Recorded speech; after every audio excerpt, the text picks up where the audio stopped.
Ellie avait traversé l'épreuve à l'hôpital, subissant une douleur si intense qu'elle avait eu l'impression que les murs résonnaient de ses gémissements. Ses bébés étaient prêts à naître, et une vague de peur et d'anticipation l'envahissait. Mais un événement dévastateur se produisit, brisant son cœur en 1000 morceaux. Lucas, l'homme qu'elle avait cru être son grand amour, se tenait là, froid et dédaigneux. « Je te quitte », avait-il dit, en ajustant sa cravate décorée. Ellie, sous le choc, ouvrit la bouche, puis murmura avec une voix brisée. « Lucas », il la fixa, ses yeux aussi glacés que l'hiver. « Tu pensais vraiment que j'épouserais quelqu'un comme toi ? Mon père m'a ordonné de te quitter, sinon je perdrais la fortune des Prescott. Je ne vais pas sacrifier ma vie pour toi, Ellie. » Les mots durs résonnaient dans son esprit alors que son cœur se déchirait. Une douleur bien plus profonde que celle provoquée par la naissance imminente de ses enfants. Elle repensa à la première rencontre avec Lucas, au café où elle travaillait, où il lui avait assuré qu'elle était spéciale, l'emmenant dans des restaurants élégants et lui promettant un amour éternel. Elle lui avait dit qu'elle l'aimait, et il lui avait demandé de l'épouser, alors qu'ils attendaient déjà des triplés. Tout semblait un rêve, mais aujourd'hui, ce rêve était devenu un véritable cauchemar. « Mais tu m'avais dit que tu m'aimais » avait-elle balbutié, les larmes coulant sur ses joues. Lucas avait éclaté de rire, un rire qui n'avait rien de joyeux, mais qui était empreint de cruauté. « Mon amour, Ellie, c'était bien tant que ça a duré, mais c'est tout. Tu n'étais qu'une distraction. Mon père m'a bien dit, soit toi, soit l'héritage familial. Et j'ai choisi l'argent. » Une vague de douleur nouvelle secoua Ellie, qui s'accrocha à la barre du lit d'hôpital, gémissant. Lucas recula, comme s'il voulait fuir cette scène, puis fouilla dans sa veste et en sortit une enveloppe qu'il jeta négligemment sur le lit. « Il y a de l'argent dedans, » dit-il froidement. « Ça devrait t'aider. Au revoir, Ellie. » Sans un regard en arrière, Lucas s'éloigna. Ellie regarda la porte, espérant qu'il reviendrait, mais il ne le fit pas. La tristesse et la colère se mêlaient en elle, mais elle se jura à elle-même et à ses enfants. « Je n'ai pas besoin de lui. » Elle savait qu'elle aimerait ses filles et qu'elle ferait tout pour elles. Les infirmières se précipitèrent dans la chambre et Ellie se prépara à accueillir ses bébés. La douleur était insupportable, mais elle persévérait. Après ce qui sembla une éternité, elle entendit les premiers cris de ses enfants, suivis de 2 autres. Un sourire perça ses larmes lorsque les infirmières lui apportèrent 3 magnifiques petites filles métisses, chacune ayant des mèches de cheveux roux comme elle. « Lila, Zoé et Emma », murmura Ellie en embrassant chacune de ses filles. « Nous allons tout affronter ensemble. » Mais pendant qu'Ellie tenait ses bébés et leur promettait un avenir meilleur, Lucas était dans un bureau élégant à Boston avec son père. « Lucas, tu as bien rompu avec elle ?» demanda son père en croisant les bras. Lucas hocha la tête. « Oui, Ellie est désormais hors de ma vie. »« Très bien, » répondit son père en approuvant d'un signe de tête. « Tu as pris la bonne décision. L'amour n'a pas sa place chez les Prescott. Seuls les intérêts comptent. » Lucas ne répondit pas, se contenta de remplir son verre et de faire semblant que tout allait bien. Mais au fond de lui, un doute grandissait. Il se demandait si sa décision avait été la bonne.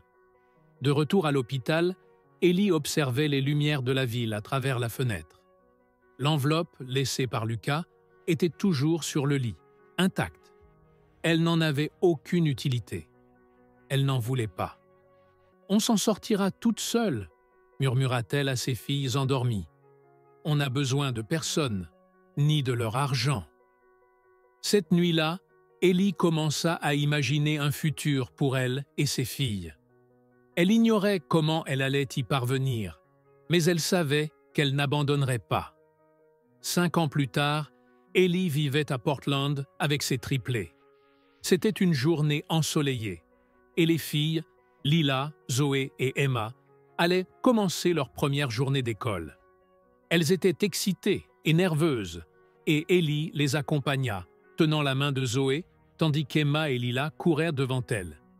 Chaque fille portait un sac à dos trop grand pour elle et une boîte à lunch colorée. « Prête pour ta première journée ?» demanda Ellie avec un sourire. Lila, la plus audacieuse, sauta de joie. « Oui, j'ai hâte de rencontrer de nouveaux amis. » Zoé, plus timide, serra un peu plus fort la main de sa mère. « Et si personne ne nous appréciait ?»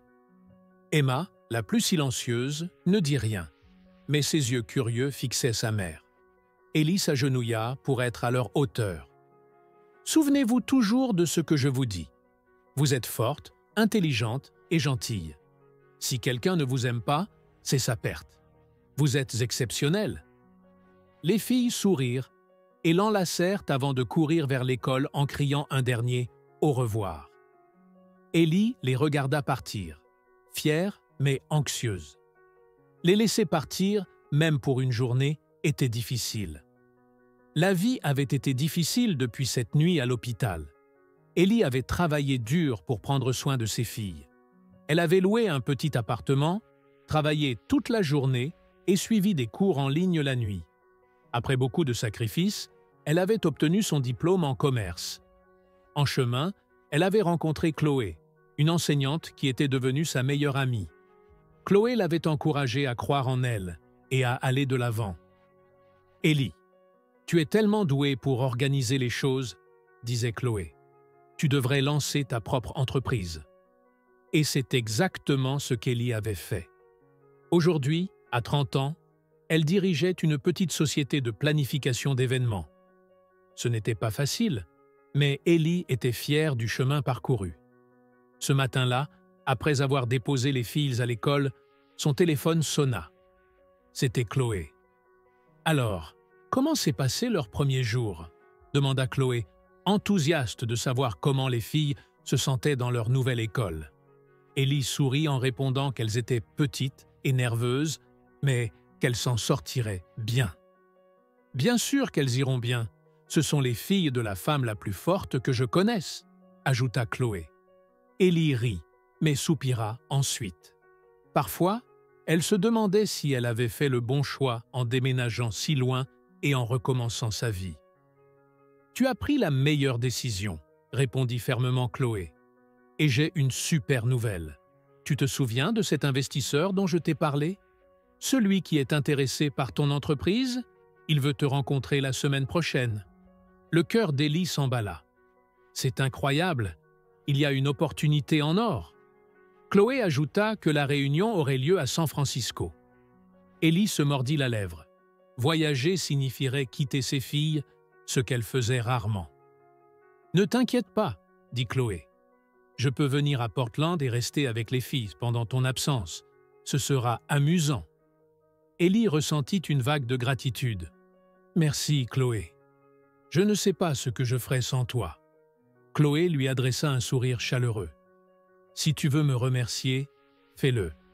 Je suis sûr que tu obtiendras ce gros investissement, tu le mérites. » Ellie fit un signe d'adieu à Chloé, son cœur rempli de gratitude et de détermination. Elle continua à marcher vers son bureau, ses talons claquant sur le trottoir. Il y a 5 ans, elle avait été abandonnée et laissée à elle-même pour survivre. Mais maintenant les choses étaient différentes. Elle était sur le point de réaliser quelque chose de grand dans sa carrière. Pour la première fois depuis des années, elle se sentait inarrêtable. Ce qu'Ellie ne savait pas, c'est qu'au loin, dans un grand immeuble à Boston, quelqu'un d'autre pensait à elle. Lucas se tenait près des larges fenêtres de son bureau à Prescott Enterprises. Il tenait un verre de whisky dans sa main, bien qu'il n'en ait pas pris une gorgée. Son assistant venait de partir, laissant un dossier sur son bureau. Le dossier concernait une société d'événements prometteuse sur la côte ouest. Lucas regarda le nom soigneusement écrit sur la couverture. Les événements d'Ellie. En voyant son nom, des souvenirs qu'il avait essayé d'enterrer refirent surface. Le destin était sur le point de réunir Lucas et Ellie à nouveau, et cette fois, les enjeux seraient encore plus élevés. Le doux son de la musique jazz remplissait l'air dans un salon privé où Lucas était assis, seul. Mais au fond de lui, il ressentait un malaise. Il avait une étrange sensation, une intuition qu'il n'aurait jamais dû la laisser partir. S'il n'avait pas agi si impulsivement, s'il l'avait seulement écouté. Un sourire amer se dessina sur ses lèvres alors qu'il regardait à travers la fenêtre, les lumières de la ville illuminant la nuit. Il se doutait que la situation serait loin de se résoudre aussi facilement. Élie se tenait sur le pas de la porte en les observant, son cœur serré d'amour et d'inquiétude. Les filles avaient l'air si heureuses. Comment pouvaient-elles apporter un si grand changement dans leur vie? Chloé avait remarqué Élie debout là et était entrée dans la cuisine. « Tu n'as presque pas dit un mot depuis ton retour. Ça va ?» Élie, se tournant vers Chloé, avait répondu « Tu ne croiras pas ce qui s'est passé. » Chloé s'était assise et avait écouté Élie expliquer tout ce qu'elle lui avait dit à propos de sa rencontre avec Lucas, de l'accord d'investissement avec l'entreprise de sa famille et de la demande de Lucas de rencontrer les filles. Quand Élie eut fini, Chloé était restée silencieuse, les yeux écarquillés. « Waouh, c'est beaucoup à gérer. » Élie avait hoché la tête. « Je ne sais tout simplement pas quoi faire, Chloé. D'un côté, l'investissement pourrait être incroyable pour l'entreprise. Nous pourrions nous développer, atteindre de nouveaux horizons et réaliser mon rêve, plus grand que je ne l'aurais jamais imaginé. Mais si je l'accepte, je serai lié à Lucas pour toujours. Et puis, il y a les filles. Comment puis-je commencer à leur expliquer cela? Elles ne le connaissent même pas. » Chloé avait posé une main réconfortante sur l'épaule d'Élie. « Je ne te dis pas quoi faire, mais je sais que tu trouveras la solution. Tu fais toujours passer les filles en premier. » Juste à ce moment-là, Emma était entrée dans la cuisine. Ses grands yeux marrons semblaient inquiets. « Maman, est-ce que tu es triste ?» avait-elle demandé doucement. Élie s'était agenouillée et avait serré Emma dans ses bras. « Non, chérie, maman pense juste à des choses importantes. » Emma l'avait étreinte en retour. « Tout va bien, maman, tu répares toujours tout. » Élie avait souri, les larmes aux yeux. « Merci, Emma, tu es ma fille courageuse. » Ce soir-là, Élie rassembla ses 3 filles dans le salon. Chloé resta à proximité pour les soutenir. Ces filles avaient commencé à se souvenir nerveusement de la façon dont on parle de la famille parfois. Comment certains enfants ont une maman et un papa, certains ont 2 mamans ou 2 papas, et certains, comme vous, n'ont qu'une seule maman. Les filles hochèrent la tête, leur petit visage plein de curiosité. « Eh bien, » continua Élie d'une voix douce, « pendant que j'étais en voyage, j'ai rencontré quelqu'un, votre père. » La pièce devint silencieuse. Lila, la plus audacieuse des 3, fut la première à parler. « Nous avons un père ?» Élie hocha la tête. « Oui, chérie, tout le monde a un père, même s'il n'est pas là. Ton père n'était pas prêt à être papa quand vous êtes né, mais maintenant, il dit qu'il veut vous rencontrer. » Zoé, qui était toujours plus prudente, fronça les sourcils. « Pourquoi n'est-il pas venu avant ?» Élie soupira, choisissant ses mots avec soin. « Parfois, les adultes font des erreurs, Zoé. Ton père n'était pas prêt à l'époque, mais maintenant, il veut essayer. » Le visage de Lila s'illumina d'excitation. « Comment est-il? Aime-t-il les chiots? A-t-il une voiture? Pouvons-nous le rencontrer demain ?» Zoé resta silencieuse, son petit front froncé. Emma, la plus pensive, regarda simplement Élie et ses sœurs. « Tu n'as rien à décider maintenant, » les assura Élie. « C'est une grande nouvelle et nous avons tous besoin de temps pour y réfléchir, d'accord ?» Les filles hochèrent la tête, mais elles savaient qu'elles avaient encore 1 million de questions. Cette nuit-là, après que les filles se furent endormies, Élie prit une grande décision. Elle prit son téléphone et appela Maxwell Cooper. « Monsieur Caldwell, dit-elle, j'ai pris une décision concernant l'investissement. J'ai quelques conditions. » Maxwell écouta Élie expliquer. Quand elle eut fini, il marqua une pause. « Vos conditions sont inhabituelles, mademoiselle Mason, Mais je pense que nous pouvons trouver une solution. Félicitations. Ellie raccrocha, ressentant un mélange de soulagement et de nervosité. L'avenir de son entreprise était assuré, mais elle savait que la partie la plus difficile était encore à venir. Elle reprit son téléphone et composa un autre numéro. « Lucas, » dit-elle lorsqu'il répondit, « nous devons parler des filles. Si tu veux faire partie de leur vie, il y aura des règles et tu devras les respecter. » La voix de Lucas était ferme,